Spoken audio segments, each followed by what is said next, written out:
Yes, sir. We're officially back at it. This is Boog Nice coming at you from New York Toy Fair 2020. I am with Brian Walters at the DC Diamond booth. He's going to walk us through right here. We are taking a look at the DC Batman, the animated series stuff first. Yeah, so Batman the Animated Series, long-running action figure line for us, but we started running out of characters from the first two original shows. So last year we teased a few characters that didn't exist in those shows, and we've been working with Ty Templeton, Paul Dini, Alan Burnett, and others to build a world of what happens between Batman New Adventures and Batman Beyond. So this is called Batman the Adventures Continues. It's an extension of our animated series line. It features all new characters, some that were created after the show's end, like the Batman Who Laughs, the Vampire Batman, Thomas Wayne Batman, the Talon, and then we're also bringing along some of the characters as reissues, but they're featured in cel-shaded deco to make them different from the original ones we released 5-6 years ago. Okay. We're also releasing a comic book. DC Editorials got a comic book coming out to help build the universe as well, with covers by Dave Johnson and Dan Mora. But Ty Templeton's doing all the interior artwork, and Alan Burnett and Paul Dini are writing this book. So very nice. There's some authenticity to what we're doing thanks to them. So look for these to start rolling out this spring, and then more come out in the winter, and then hopefully onward and upward from there. Sounds good. Down the way, we've got DC Essentials, which was our core action figure line, meant to bring you the core current iterations of our characters. But what we're able to do now is feature what's currently going on in the comics or what's been popular. So on the top shelf here, we have DC Essentials Deceased action figures. So all the infected zombie versions of our superheroes and supervillains. Mm-hmm. You got a few sneak peeks that are in gray models. We didn't have enough time to get them painted because they're pretty far out. But we've got Batgirl, Red Hood, Nightwing, and Deadshot there as well. Nice. And then this holiday season, we have a Justice League 6-pack. We try to offer that up every couple of years. It's just a good giftable holiday item, and we refresh the paints on them so they're different from the original. And then coming out this spring, we've got a wave of kind of throwback figures from the Return of Superman, Black Suit Superman. We've got New 52 Nightwing with the red symbol, not the blue symbol. We've got a Rebirth version 2 Batman action figure. And then we got DC Essentials, the Flash Speed Force action figures. So those all come out this spring, so look for those, which is pretty cool. DC Essentials, we're really happy with the articulation set we've got in these right now. It's good 7-inch scale, so we're happy with the way this line is headed. Yeah, absolutely. My audience is probably the biggest fan of the DC Essential stuff, but the Batman Adventures Continue and Batman the Anime Series stuff too, because my community is basically a lot of people that do toy photography. Oh, sure, yeah. Right? So, any plans for any new vehicles or play sets for the animated series stuff? We've got some pipe dream stuff, shoot for the moon things. It's just a matter of how we get it made and what price point to bring it to you guys at. Mm-hmm. There's plenty of more vehicles that we would like to make. I have nothing to announce today, but we're fans of all this stuff as well, so we want to see it brought to life, and there's definitely some vehicles we could visit. I know that for sure. All right, well, the things you guys have done so far in terms of vehicles and play sets have been very, very good. Really photogenic. I see a lot of great pictures online with them, so keep doing that. I think that's what the fans really want. Keep posting those photos too, because I like seeing them as well. Cool. We can go through some of the highlights in the statue section here. DC Designer Series.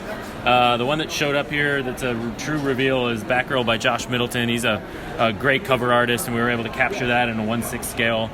We also have a couple statue, which traditionally is like a Superman, Lois, Batman, Catwoman kind of thing, but this time it's the Joker dancing with the empty cape and cowl Batman. That's designed by Greg Capullo. And then we have a Stanley Lau Catwoman, which is really a lot of fun at the 1/6 scale. Capture his art style pretty solid. Over here we've got our CoverGirls line. The feature artist on that is Frank Cho. We love Frank's artwork. He's just a master illustrator, and he's bringing us 4 statues in 2020 that they've got a modern look, but they've got a retro style to them, and it's a nice combination. They're really elegant and playful. So Batgirl, Supergirl, Harley Quinn, and then the Toy Fair reveal here is Poison Ivy. She comes out later this year. These look great. I really like that Batgirl one too. Yeah, we're really, really happy with how that turned out. That's production, so it's holding up quite nicely. Nice. Down below we've got Bombshells. We got the deluxe statue of Harley Quinn. This was based on a variant cover from a few years ago. My favorite is this couples statue. Every once in a while we get to do one of of these, and it's a great way to bring a hero on board when it makes sense, and Black Canary and Green Arrow make sense together. Black Canary already had a rockabilly look. We kind of punched that up even further and made then Green Arrow a rockabilly guitar player, and his guitar kind of looks like his bow and arrow, and then it's got a nice like nod to his potential band, the Emerald Archers, with a patch on the back. Very nice. And then we've got a holiday statue of Poison Ivy. We do that from time to time. Her color scheme, goes well with the holidays. DC Artist Alley got kind of revamped and elevated. We had some great designs over the past few years, but we wanted to push the limits even further. We're also featuring more artists than we were in the past. It used to only be 3 artists a year. We're hoping to do 6 to 8 a year. Nice. So you'll see the Joker by Brant Peters, which is just crazy.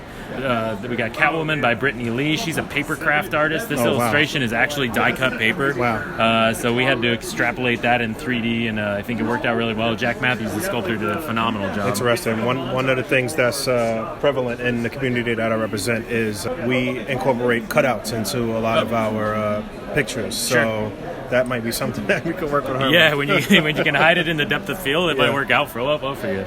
Attack Peter, he does carvings and then stamps them, and that's how he makes his illustration. So super 2D. We had to figure that one out. This is an early sample. It'll be fully painted in a couple of weeks. Patrick Ballesteros, well known in Artist Alley, he does this more junior take on our characters. He's got Deathstroke and Robin's a hostage in this 25-cent slot car that you might find outside your grocery store. That's cool. But we like this theme a lot. I hope we can get more out of him. And then Zach Heffelfinger, he's an animation designer, cartoonist, gives us that bonkers kind of Batman with the 3 Robins, Robin, Nightwing, and Red Hood. So it reminds me of Angry Birds or something. Yeah, a little bit, right? We have our Villains multi-part set that comes out this year. It's a companion piece to the Bat Family multi-part set that came out. You buy one and then you kind of build a little. Exactly. And if you don't want to commit to the whole thing, these statues are sculpted through and through, so they display from. If you're just a Catwoman fan or something, you can just buy one. Other nice thing, these are in 1/12 scale, so if you're a 6-inch action figure fan, you could potentially display these with your action figures. Very nice. So we're trying to think forward there. Batman versus the Batman Who Laughs. Dark Knight's Metal was a huge comic hit. We're supporting it with a really cool battle statue with Robin minions climbing out of the. Yeah, that base is killer. Yeah, and all the chains going around, and the Batman Who Laughs just looks kind of weightlessness, just jumping in the air here. So that's very cool. We have an early look at a deceased Batman statue. Deceased is the big hit in the comic world now. We're supporting that from a statue point of view as well. And then we have a reissue of a Superman versus Flash racing statue. Very nice. Lastly, we got Batman Black and White. It's the longest running statue line. Todd McFarlane was the 100th statue here. But we also have statues 101 and beyond. So the Toy Fair reveals are Mike Mignola statue that comes out early 2021. That's a new Mike Mignola statue. Okay. He was one of the original statues in the line, but it's good to get a new design here. We have Freddie Williams from Batman vs. Teenage Mutant Ninja Turtles. This is his design. Nice. Then we have Brian Bolland.